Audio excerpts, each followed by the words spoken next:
Ang bawat pisong pinaghihirapan natin sa maghapong pagtatrabaho ay simbolo ng ating mga pangarap at sakripisyo para sa ating pamilya. Para sa karaniwang Pilipino, ang paglalagay ng pera sa bangko ay hindi lang isang simpleng gawain, kundi isang malaking hakbang ng pagtitiwala na ang ating ipon ay mananatiling ligtas. Ngunit sa likod ng malalaking gusali at magagandang opisina, may mga pagkakataon na ang tiwalang ito ay nababahiran ng mga isyu tungkol sa mga nawawalang pera at hindi maipaliwanag na mga transaksyon. Isa sa mga pangalang laging nasa gitna ng mga ganitong usapan ay ang Banco de Oro o mas kilala nating lahat bilang BDO. Halos lahat tayo ay may account dito o kaya naman ay nakakakita ng kanilang mga sangay sa loob ng bawat mall na ating binibisita. Pero bago natin talakayin ang mga kontrobersyang kinasangkutan nila, mahalagang balikan muna natin kung paano nga ba nagsimula ang higanting ito na ngayon ay isa na sa pinakamakapangyarihang bangko sa buong Pilipinas. Sa tingin nyo, paano kaya nagawang palaguin ng isang tindero ng sapatos ang isang maliit na bangko para maging ganito kalaki at kaimpluwensya? Pero bago po ang lahat, baka pwedeng palike ang video na ito. Dahil napakalaking bagay na ito sa aming content creators. Maraming salamat po. Ang kasaysayan ng BDO ay nagsimula noong 2 ng Enero, taong 1968 sa ilalim ng pangalang ASME Savings Bank. Noong mga panahong iyon, isa lamang itong napakaliit na institusyon na hindi pa kilala ng publiko at nag-aalok lamang ng mga simpleng serbisyo para sa pag-iipon at pagpapahiram ng pera. Ngunit ang lahat ng ito ay nagbago noong 12 ng Nobyembre, taong 1976 nang bilhin ito ng yumaong negosyante na si Henry Sy Sr. Ang pagbiling ito ang naging matibay na pundasyon ng kung ano ang nakikita nating BDO sa kasalukuyan. Si Henry Sy ay dumating sa Pilipinas bilang isang batang migrante mula sa China na may dalang matinding pangarap na makaalis sa hirap. Nagsimula siya bilang isang taga-benta sa isang maliit na tindahan ng sapatos sa Quiapo, kung saan natutunan niya ang pasikot-sikot ng pagnenegosyo. Dahil sa kanyang sipag at tiyaga, naitatag niya ang SM Group of Companies na isa na ngayon sa pinakamalaking korporasyon sa ating bansa.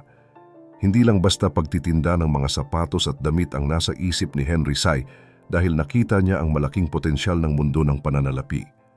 Ang pagbili niya sa ASME Savings Bank ay hindi isang biglaang desisyon, kundi isang matalinong hakbang upang mas mapalakas pa ang kanyang kontrol sa ekonomiya ng Pilipinas. Noong Setyembre ng taong 1977, pinalitan na ang pangalan nito at naging Banco de Oro Savings and Mortgage Bank. Kasabay ng bagong pangalan ay ang mas malawak na serbisyo na kinabibilangan na ng pagpapahiram ng pera para sa mga bahay at iba pang malalaking gastusin.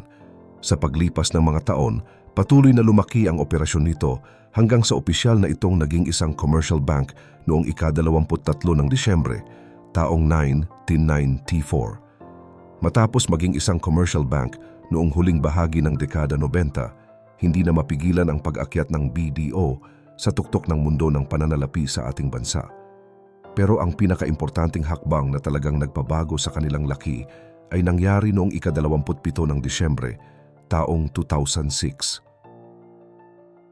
Ito ang panahon kung kailan naganap ang pagsasanib o merger ng BDO at ng Equitable PCI Bank. Ang pagsasama na ito ay hindi biro dahil lalong lumaki ang kanilang mga ari-arian at naging mas malawak ang mga serbisyo na kaya nilang ibigay sa bawat Pilipino. Dito na rin opisyal na nagsimulang gamitin ang pangalang BDO Unibank Incorporated. Mula sa pagiging isang maliit na bangko sa Quiapo, naging isa na silang higante na kayang-kayang makipagsabayan sa mga pinakamatatandang institusyon sa Pilipinas. Nang pumanaw ang pundasyon ng bangko na si Henry Sy Sr. noong Enero ng taong 2019, ang pamumuno ay ipinasa sa kanyang mga anak gaya ni Teresita Sy Coson. Ang layunin nila ay ituloy ang direksyon na sinimulan ng kanilang ama, ngunit habang lumalaki ang bangko, lalo ring dumami ang mga problema na hindi inaasahan ng marami.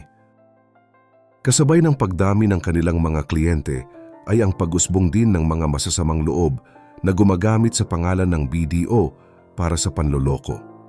Isang malaking kaso na yumanig sa tiwala ng publiko ang nangyari noong Disyembre ng taong 2018. Maraming tao ang nagulat nang makita nilang nababawasan ang kanilang pera nang wala silang ginagawang kahit anong transaksyon. Sa mga investigasyon, lumabas na biktima sila ng tinatawag na phishing. Ito ay isang paraan kung saan nagpapadala ang mga scammer ng mga peking email o text na mukhang galing sa bangko para makuha ang iyong password at iba pang mahahalagang detalye. Dahil sa sobrang pamilyar ng mga tao sa BDO, madaling nalilinlang ang mga biktima na i-click ang mga link na nagdadala sa kanila sa mga peking website. Ang masakit dito, kapag nakuha na ng mga sindikato ang impormasyon mo, mabilis nilang inililipat ang iyong pinaghirapang pera sa mga account na mahirap matunton. Minsan ay gumagamit din sila ng mga tinatawag na money mule o mga taong hindi alam na ginagamit na pala ang kanilang account para pagdaanan ng nakaw na pera. May mga kwento sa internet gaya sa Reddit tungkol sa mga taong nawalan ng lahat ng kanilang ipon sa loob lang ng ilang minuto. Isipin nyo ang isang empleyado na nag-ipon ng maigi sa loob ng 5 taon, pero dahil lang sa isang maling click sa text message ay biglang naglaho ang kanyang pera. Ang masaklap, hindi laging madali o mabilis na mabawi ang ganitong mga nawalang halaga. Ang mga ganitong karanasan ang nagpapakita na sa likod ng tagumpay at paglaki ng isang higanting bangko, laging may kaakibat na panganib na kailangang bantayan ng bawat isa sa atin. Isa pang kwento na talaga namang dudurog sa puso ng sinuman ay ang karanasan ng isang overseas Filipino worker o OFW na nag-ipon ng higit sa 1 milyong piso habang nagtatrabaho sa ibang bansa. Isipin nyo ang hirap at pangungulila na tiniis niya para lang makaipon ng ganoon kalaking halaga para sa kanyang pamilya. Pero sa isang iglap, nakatanggap siya ng sunod-sunod na mensahe sa kanyang cellphone tungkol sa mga transaksiyong hindi naman niya ginagawa. Nang tingnan niya ang kanyang account, halos wala nang natira at ang perang pinaghirapan niya sa loob ng maraming taon ay naglaho sa loob lang ng ilang minuto. Sa ganitong mga pagkakataon, laging naglalabas ang BDO ng kanilang opisyal na pahayag para magbigay ng babala. Paulit-ulit nilang sinasabi na hindi sila kailanman humihingi ng mga sensitibong impormasyon gaya ng password o one-time PIN o OTP sa pamamagitan ng text o email. Pinapaalalahanan nila ang lahat na huwag mag-click ng mga link na kahina-hinala dahil ito ang pangunahing paraan ng mga magnanakaw. Pagdating naman sa usapin kung sino ang dapat managot, nagiging komplikado ang sitwasyon para sa maraming biktima. Ayon sa mga eksperto, kung mapapatunayan na may kahinaan o butas sa sistema ng mismong bangko kaya nanakawan ang isang tao, maaari silang obligahin na ibalik ang pera. Ngunit ang masakit na katotohanan ay kung ang biktima mismo ang kusang nagbigay ng kanyang impormasyon sa scammer dahil sa pag-aakalang totoo ito, kadalasan ay hindi na obligadong ibalik ng bangko ang nawalang halaga. Ito ang dahilan kung bakit maraming biktima ang nadidismaya dahil kahit pakiramdam nila ay nalinlang sila, sa mata ng batas ay sila pa rin ang lumalabas na may pagkukulang sa pag-iingat. Marami tuloy ang nagtatanong kung bakit tila laging BDO ang nadadawit sa ganitong mga balita. Ang isa sa mga pangunahing dahilan ay dahil sila ang may pinakamaraming customer sa buong Pilipinas. Dahil sa dami ng kanilang mga account, natural lamang na mas marami silang target para sa mga scammer. Sa kabila ng mga isyong ito, nananatiling matatag ang posisyon ng BDO sa ating ekonomiya at sila pa rin ang nangunguna pagdating sa dami ng deposito at mga pautang.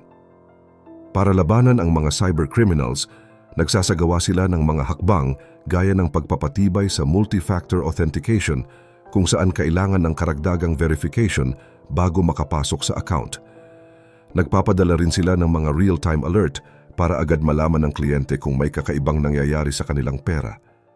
Ang problema ng scam ay hindi lang laban ng isang bangko, kundi laban nating lahat sa makabagong panahon kung saan ang teknolohiya ay ginagamit din sa panlilinlang. Ang kwento ng BDO ay isang malaking paalala na ang tiwala ay isang mahalagang pundasyon na kapag nasira ay napakahirap ng ibalik. Sa huli, ang pinakamabisang sandata natin laban sa mga magnanakaw ay ang ating sariling kaalaman at pag-iingat. Ang bangko ay narito para magbigay ng serbisyo, pero ang tunay na proteksyon ay nagsisimula sa ating pagiging mapanuri at maingat sa bawat mensaheng natatanggap natin. Ang bawat sentimong iniipon natin ay bunga ng ating pawis at pangarap, kaya huwag nating hayaan na makuha lang ito ng iba ng ganoon kadali. Kayo ba, nakaranas na rin ba kayo ng mga kakaibang tawag o text na nagpapanggap na galing sa inyong bangko? Ano ang ginagawa nyo para masiguro na hindi mananakaw ang inyong mga pinaghirapang ipon? I-comment nyo ang inyong mga karanasan at tips sa ibaba para makatulong din tayo sa ibang mga nanonood. Huwag rin kalimutang i-like ang video na ito at mag-subscribe para sa mas marami pang kwento at gabay tungkol sa ating pananalapi. Hanggang sa muli, mag-ingat po tayong lahat.